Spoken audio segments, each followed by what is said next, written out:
For over a century, the central goals of Canada's Aboriginal policy were to eliminate Aboriginal governments, ignore Aboriginal rights, terminate the treaties, and through a process of assimilation, cause Aboriginal peoples to cease to exist as distinct legal, social, cultural, religious, and racial entities in Canada.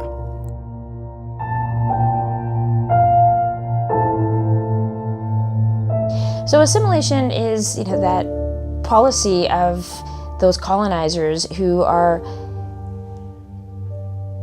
essentially attempting to eradicate the Indigenous identity. So, there was through certain processes, it's a gentler way of eliminating Indigenous peoples. So instead of the outright attack on Indigenous peoples, that was some of those earlier phases where they, were actually giving smallpox blankets to communities in the hope that Indigenous peoples would just die out to make way for the settlers and the immigrants.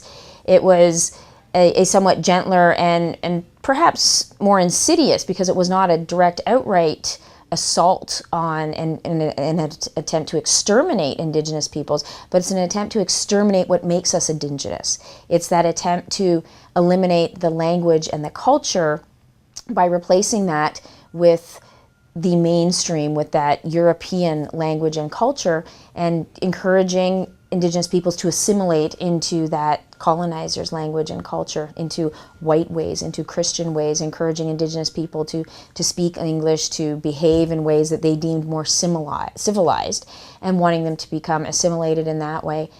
The establishment and operation of residential schools were a central element of this policy, which can best be described as cultural genocide. It was a process in which our cultures as Indigenous peoples were denied, were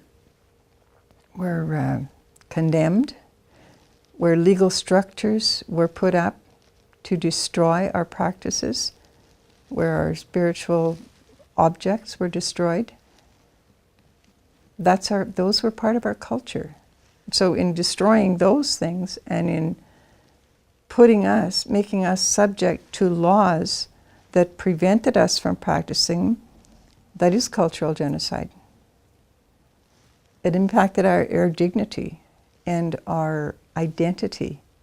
Who am I if I can't live out of the culture that has been given to me?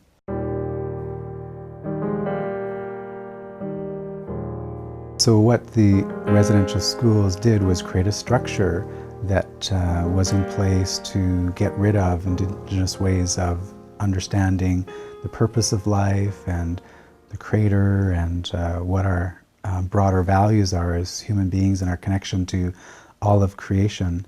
And I mentioned that colonization is a structure, and in the structure of residential schools you see this assimilative practice that is trying to get rid of the distinctive otherness of Indigenous peoples. And here in Canada, and here in Turtle Island, the long-term implications of that process of colonization, that hundreds of years of efforts to replace the Indigenous identity with one deemed more acceptable by Europeans, with a Christian European identity, has unfortunately had a very lasting impact in our communities. It has led to policies of government which focus on the eradication of Indigenous identity, focusing on assimilation, both voluntary and involuntary, here in Canada specifically, which we know now has extremely negative impacts on not only individual Indigenous people, but on entire families, communities, and nations, as those traditional families break down. Our traditional social structures are being broken down by this deliberate attempt by church and state to replace with the Western cultural identities. It was not until 1894 that the federal government put in place regulations relating to mandatory residential school attendance. With a warrant, one could enter, by force if need be, any house, building, or place named in the warrant and remove the child. Even without a warrant, Indian Affairs employees and constables had the authority to arrest a student in the act of escaping from a residential school and return the child to the school.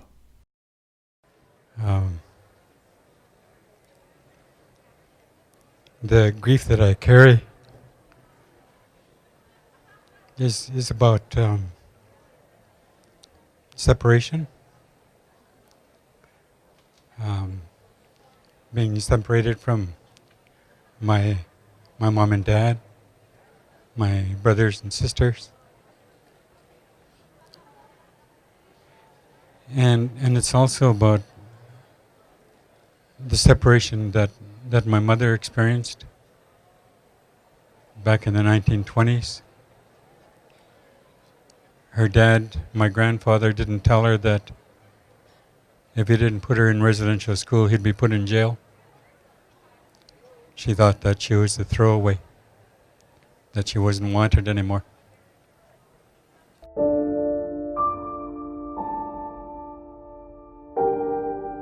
Well, I think when we look at the female experience, that, with the women being the center of the family, with the women as mothers, those were the ones who had those children torn from their arms, and the women being the first teachers, the teachers of that language and culture in our communities. That role of our women was taken away when our children were taken away. And, the families breaking down was because of that taking away of the role of our women.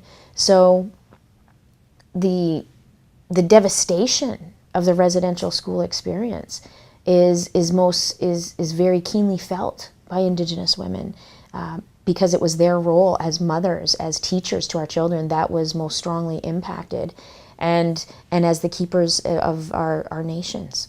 In justifying the government's residential school policy, Canada's first Prime Minister, Sir John A. Macdonald, told the House of Commons in 1883, "When the school is on the reserve, the child lives with its parents, who are savages. He is surrounded by savages, and though he may learn to read and write, his habits and training and mode of thought are Indian. He is simply a savage who can read and write. It has been strongly pressed on myself, as the head of the department, that Indian children should be withdrawn as much as possible from the parental influence, and the only way to do that would be to put them in central training industrial schools where they will acquire the habits and modes of thought of white men." The title of my book is "We Were Not the Savage," and the reason for the title of the book is simply put that the Mi'kmaq were a civilized people who treated their own people with respect and dignity, in opposition when you're looking at the civilization of England at that point in time. It was more based on terrorism. When you're looking at history, have a look at European history, and at that point in time, the English, for instance, were still burning people at the stake, and chopping people's heads off and putting them on spikes to terrorize the population into submission. So when you're looking at the overall history of Europe, in particular in 1492, you're looking at people who were, practicing barbarity across the line, so when you look at the history of the Mi'kmaq, for instance, the Mi'kmaq were a very peaceful people. And also the indigenous people of the Americas weren't traveling around the world destroying civilizations and claiming the wealth of other people for their own.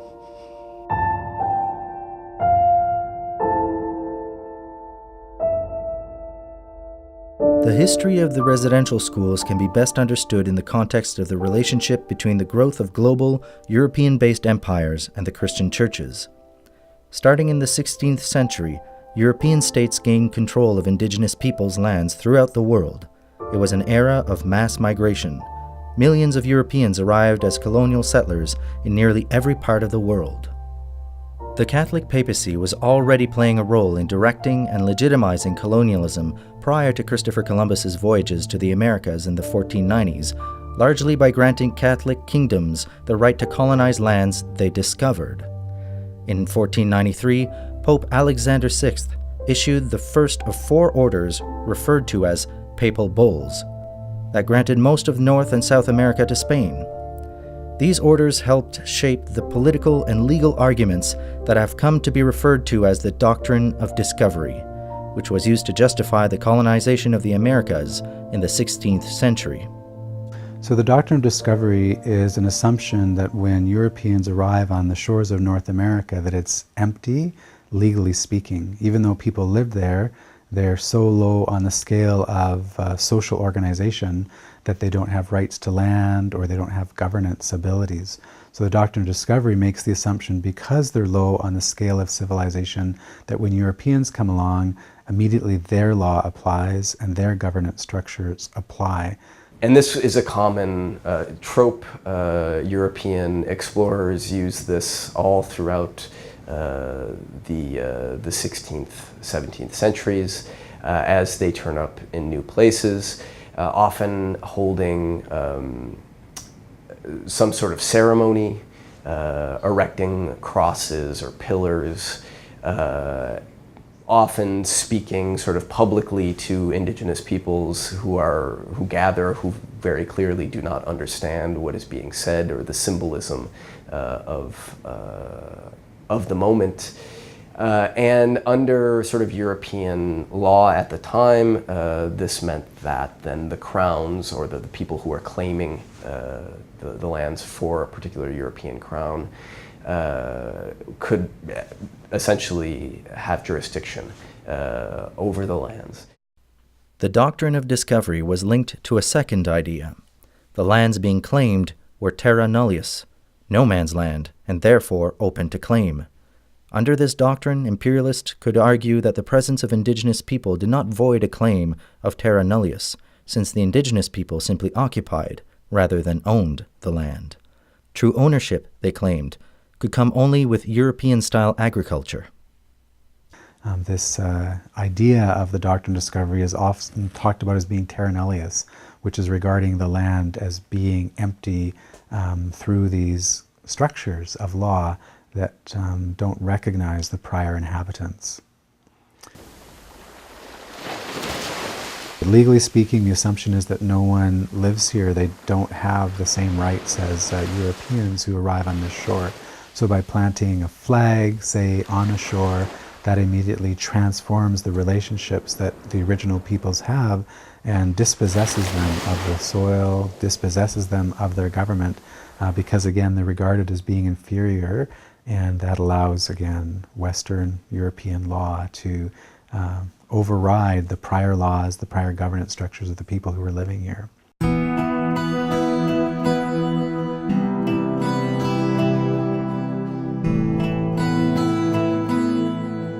In 1763, having won the 7 Years' War, Britain signed the Treaty of Paris, which ceded much of France's North American possessions to Britain, represented on this map in yellow. King George III then issued the Royal Proclamation of 1763, which established new protocols in Britain's relations with the First Nations people in North America. The Royal Proclamation recognized the rights of First Nations in these words: that the several nations or tribes of Indians with whom we are connected and who live under our protection should not be molested or disturbed in the possession of such parts of our dominions and territories as, not having been ceded to or purchased by us, are reserved for them, or any of them, as their hunting grounds. Sir William Johnson, the superintendent of the Indian Department, proceeded to invite some 22 First Nations to meet at Niagara in 1764 to renew and rebuild the relationship between the Crown and First Nations. The result of this Niagara gathering was the Treaty of Niagara, where over 2,000 representatives of 22 First Nations gathered with Johnson and established the treaty, which has been described as the touchstone of all subsequent treaties.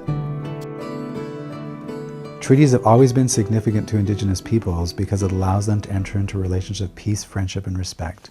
They first did that with the natural world around them, then they did that with the nations that surrounded them, and then when the Crown came along, they invited the Crown to enter into relations that Indigenous peoples were familiar with that create agreements as to how to live peacefully. The Royal Proclamation set out that we would live together in peace and friendship and respect, that we wouldn't molest or disturb one another. The Treaty of Niagara of 1764 set out that we would engage with one another on a nation-to-nation relationship by hearing what people had to say and incorporating that into our law. The treaties from the 1760s forward were about the spirit and intent of that initial agreement, which is to live together with an understanding that people were here prior to Europeans, that it was their land, and couldn't be taken unless it was agreed to through a process of negotiation between the parties. There were times that these treaties weren't upheld. There were no treaties between 1930 and 1975, but beginning in 1982, the courts have come along and said that treaties are intersocietal agreements, agreements that have to be given the highest possible respect, because if a Crown official acts contrary to those laws, they're acting contrary to Canadian law more generally. So it is Canadian law to recognize the high nature of treaties and their aspirations towards participatory, democratic engagement, rather than assuming that people are inferior or lower on the scale of social organization, that their lands just could be taken because they were discovered by some higher, superior European power. The treaties are really significant when they're understood properly and when they're understood in the right context. A lot of people see them as something like, as an agreement that First Nations people that sign the treaties are going to get something and give up the land. When really, when you look at the language in the treaties and the signing ceremonies and all the protocols that went along with agreeing to the treaties, it's about building a relationship, which if we honor the treaties and we honor that relationship, we're reconciling that ally-Indigenous relationship. So it's all, when I talk about reconciliation, it's all connected back to that relationship building that was first started when we signed the treaties. Professor Burrows explains the significance of the Wampum Belt, an Indigenous record of a treaty celebrated in seashells sewn artfully to hide. Well, when it comes to dealing with the Crown, they then took their own treaty traditions and they made them alive with European people as well. This is what the Iroquois did first with the Dutch in the 1640s and 50s in New York State. And then this agreement was eventually extended and entered into with the British. And then at the Treaty of Niagara, you have the further extension, as after the people who were allied with the French and the war happened, they also aligned with the British. This is called the Kaswenta by the Haudenosaunee, and it represents that, again, the parties are going to live together in peace and in friendship and respect. You can see white being the dominant motif in the belt.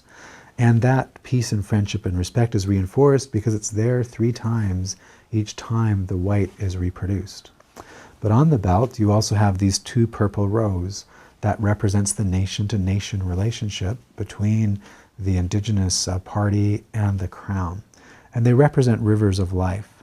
So you have the Crown and its rivers of life sailing its ship of state, controlling its own affairs. And then you have Indigenous peoples in their canoes on their rivers of life, controlling their own affairs. And so you have here a parallelism, recognizing that the Indigenous peoples have a right to governance in this territory. The Crown has some rights to this area as well, and that there, with this parallelism or this nation-to-nation relationship, that there should be no interference with one another in that. In at least 4 places in the report, the authors declare that we as Indigenous and non-Indigenous Canadians are all treaty people. Based on the Treaty of Niagara in 1764 and subsequent treaties, Canadians need to see treaties not as one-time land transactions, but as agreements to live together to share this land. And since these treaties have never been abrogated, they've never been annulled, they're still in some sense in force. The notion of we are all treaty people means that we are all beholden to these ideas.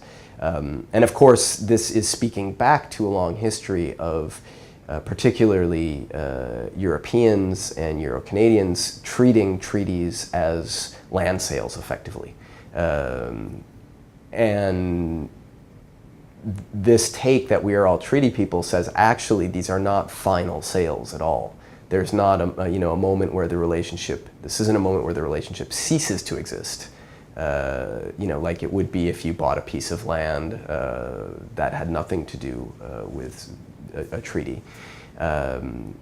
here what you get is, this is in effect an affirmation that a relationship exists and will continue to exist, and so therefore we are all required to, we are in a relationship whether we like it or not, so Senator Sinclair's reminder that we are all treaty people, to my mind, is a reminder that we have, relationships that we have to respect and work to make functional and positive and healthy.